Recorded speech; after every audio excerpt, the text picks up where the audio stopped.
Halo semuanya, apa kabar? Salam sehat, salam cerdas.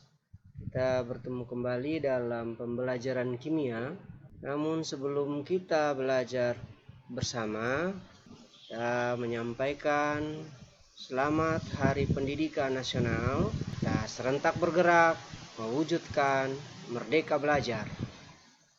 Mari kita lanjutkan pembahasan kita pada kesempatan kali ini, yaitu tentang sistem koloid bagian pertama.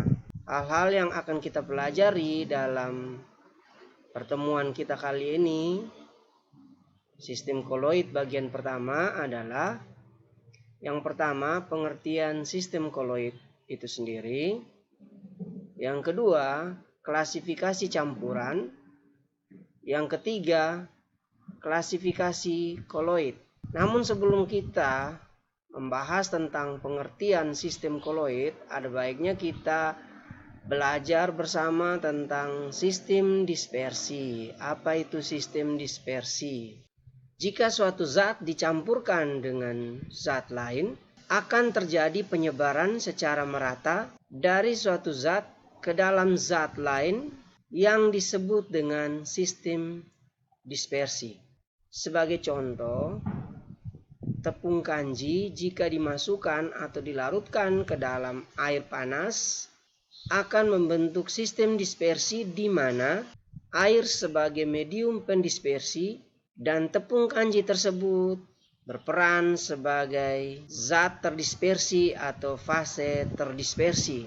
Berdasarkan ukuran partikelnya, sistem dispersi dapat dibagi dalam 3 kelompok, yaitu yang pertama, larutan sejati, yang kedua, koloid, dan yang ketiga, suspensi. Mari kita pelajari tentang apa yang dimaksudkan dengan suspensi. Suspensi merupakan sistem dispersi di mana partikel yang ukurannya relatif besar tersebar merata dalam medium pendispersinya. Pada umumnya, sistem dispersi merupakan campuran yang heterogen. Sebagai contoh adalah endapan hasil reaksi atau pasir yang dicampur dengan air.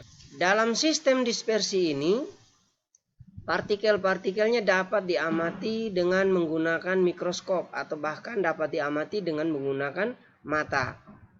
Suspensi merupakan sistem dispersi yang tidak stabil, sehingga jika tidak diaduk secara terus-menerus, maka akan terjadi pengendapan sebagai akibat dari gaya gravitasi. Cepat lambatnya suspensi itu mengendap bergantung pada besar kecilnya ukuran partikel terdispersinya. Semakin besar ukuran zat terdispersi, semakin cepat terjadinya proses pengendapan. Begitupun sebaliknya, semakin kecil ukuran partikel zat terdispersinya, maka proses pengendapannya akan semakin lambat. Untuk memisahkan suspensi dapat dilakukan dengan proses penyaringan atau proses filtrasi. Oleh karena ukuran partikel terdispersinya besar, maka partikel-partikelnya akan tertinggal pada kertas saring. Endapan hasil reaksi berupa suspensi yang ukurannya sangat kecil sehingga sukar terpisah, dan untuk mempercepat proses pemisahannya kita dapat melakukannya dengan cara sentrifugasi. Yang berikut kita perhatikan yaitu larutan. Larutan merupakan sistem dispersi yang ukuran partikel-partikelnya sangat kecil sehingga tidak dapat dibedakan atau diamati antara partikel pendispersi dengan partikel terdispersinya meskipun kita menggunakan mikroskop dengan tingkat pembesaran yang tinggi atau mikroskop ultra. Tingkat ukuran partikel larutan berupa ion-ion atau molekul, sehingga larutan merupakan campuran yang homogen yang sukar sekali untuk dipisahkan dengan cara penyaringan atau menggunakan alat sentrifugasi. Oleh karena ukuran partikel zat terdispersi dengan medium pendispersinya hampir sama, sifat zat pendispersi dalam larutan akan dipengaruhi atau akan berubah dengan adanya zat terdispersi. Sebagai contoh, jika ke dalam air ditambahkan garam dapur, air akan membeku di bawah 0 derajat Celcius. Sehingga semakin banyak garam yang ditambahkan, akan semakin besar penurunan titik bekunya. Dan untuk mempelajari penurunan titik beku, kita akan belajar bersama dalam materi pembelajaran kelas 12 semester ganjil. Nah, yang berikut kita akan belajar khusus tentang pengertian koloid. Koloid adalah suatu bentuk campuran yang keadaannya terletak antara larutan dan suspensi, berkisar dari 1 nanometer sampai 1 mikrometer. Secara makroskopis, campuran ini tampak homogen.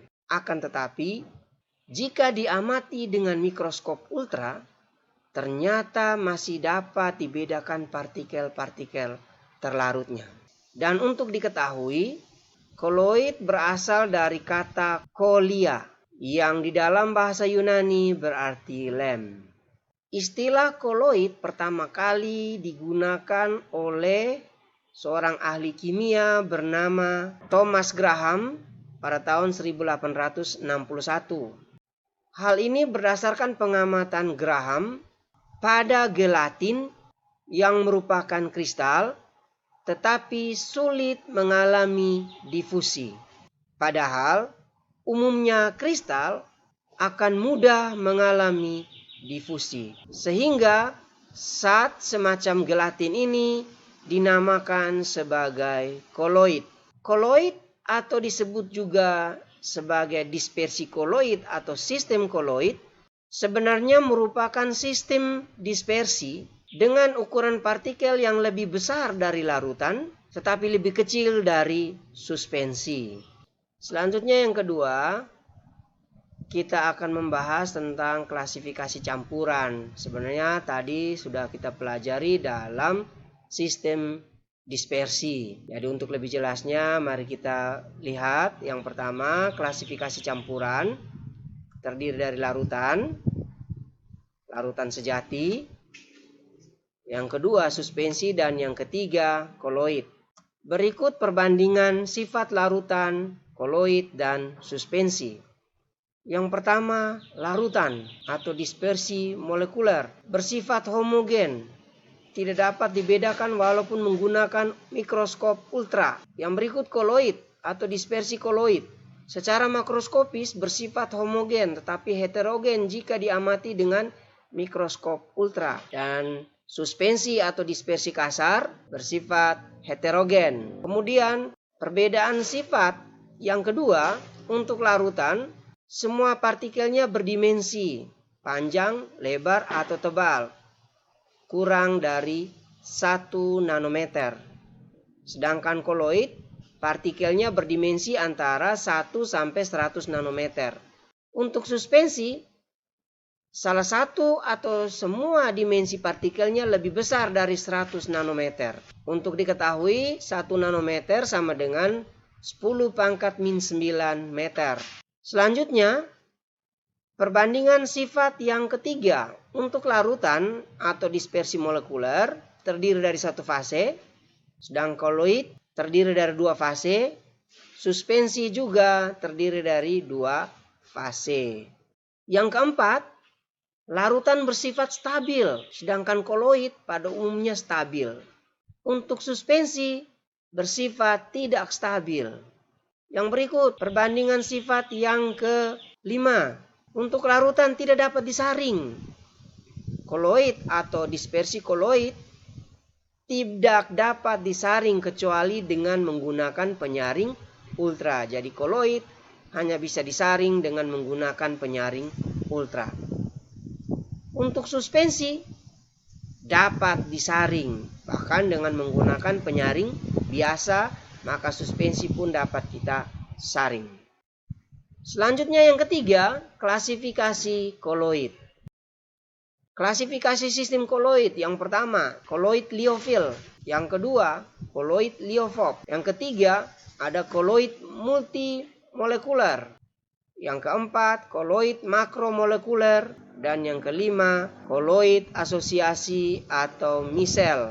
Kita pelajari satu persatu. Yang pertama, koloid liofil merupakan sistem koloid dengan partikel-partikel fase terdispersi yang memiliki afinitas atau daya tarik yang besar pada medium pendispersinya, sehingga fase terdispersi tidak mudah mengendap dan bersifat stabil. Yang berikut, koloid liofob merupakan sistem koloid yang mengandung partikel-partikel terdispersi yang tidak dapat berinteraksi, artinya memiliki afinitas yang rendah dengan medium pendispersinya. Kemudian yang berikut, koloid multimolekuler merupakan suatu sol dengan partikel-partikel fase terdispersi berupa agregat atom-atom yang memiliki nomor atom besar atau agregat molekul-molekul kecil yang berukuran lebih kecil dari 1 nanometer. Selanjutnya kita pelajari pada koloid makromolekuler, molekul-molekul tunggal memiliki ukuran yang sangat besar dalam dimensi koloid. Fase terdispersi yang terdapat dalam makromolekul pada umumnya adalah polimer dengan berat molekul yang tinggi. Untuk polimer dapat kita pelajari dalam materi kelas 12 pada semester genap nantinya. Dan selanjutnya ada beberapa zat yang berlaku sebagai elektrolit biasa pada konsentrasi yang rendah dan berlaku sebagai koloid pada konsentrasi yang tinggi. Jadi pada konsentrasi yang rendah, zat tersebut berlaku sebagai elektrolit biasa, tetapi pada konsentrasi yang tinggi dia akan berlaku sebagai koloid. Karena apa? Karena pada konsentrasi yang tinggi, partikel-partikel membentuk agregat yang disebut sebagai misel. Ini yang disebut sebagai koloid asosiasi. Selanjutnya kita perhatikan jenis-jenis koloid. Yang pertama, ada kolom fase terdispersi, fase pendispersi, sistem koloid, dan kita lihat ada kolom contohnya. Yang pertama, jika fase terdispersinya padat dan fase pendispersinya gas, maka sistem koloid tersebut kita sebut dengan aerosol. Contohnya, asap atau smoke dan debu di udara. Yang kedua, jika fase terdispersinya padat dan fase pendispersinya cair, maka sistem koloid tersebut kita sebut dengan sol. Contohnya adalah sol emas, sol belerang, tinta, dan cat. Yang ketiga, jika fase terdispersi dan fase pendispersinya sama-sama padat, maka sistem koloidnya disebut sebagai sol padat. Contohnya adalah gelas berwarna dan intan hitam. Yang keempat, jika fase terdispersinya adalah cair, sedangkan fase pendispersinya gas, maka sistem koloid tersebut dikenal sebagai aerosol. Contohnya adalah kabut dan awan. Yang kelima, jika fase terdispersi dan fase pendispersinya sama-sama cair, maka sistem koloidnya disebut sebagai emulsi. Contohnya susu, santan, dan minyak ikan. Yang keenam, jika fase terdispersinya cair, sedangkan fase pendispersinya padat, maka sistem koloid tersebut kita sebut dengan emulsi padat. Contohnya adalah jeli dan mutiara. Yang ketujuh, jika fase terdispersinya gas dan fase pendispersinya cair, sistem koloid kita sebut dengan buih. Contohnya adalah buih sabun dan krim kocok. Yang kedelapan, jika fase terdispersinya gas, sedangkan fase pendispersinya padat, maka sistem koloid tersebut kita sebut dengan buih padat. Contohnya adalah karet busa, batu apung, dan styrofoam. Selanjutnya kita akan belajar tentang aerosol. Sistem koloid dari partikel padat atau cair yang terdispersi dalam gas disebut aerosol. Banyak produk dibuat dalam bentuk aerosol, sehingga lebih praktis untuk digunakan. Contohnya adalah penyemprot rambut atau hairspray, obat nyamuk semprot, parfum, dan cat semprot. Selanjutnya, yang berikut kita lihat sol. Sistem koloid dari partikel padat yang terdispersi dalam zat cair disebut sol. Contoh sol adalah air sungai. Sol dari lempung dalam air. Yang berikut sol sabun, sol deterjen, sol kanji, tinta tulis, dan cat. Yang ketiga kita perhatikan emulsi. Sistem koloid dari zat cair yang terdispersi dalam zat cair lain disebut sebagai emulsi. Contohnya adalah sabun yang dapat mengemulsikan minyak ke dalam air. Yang berikut buih.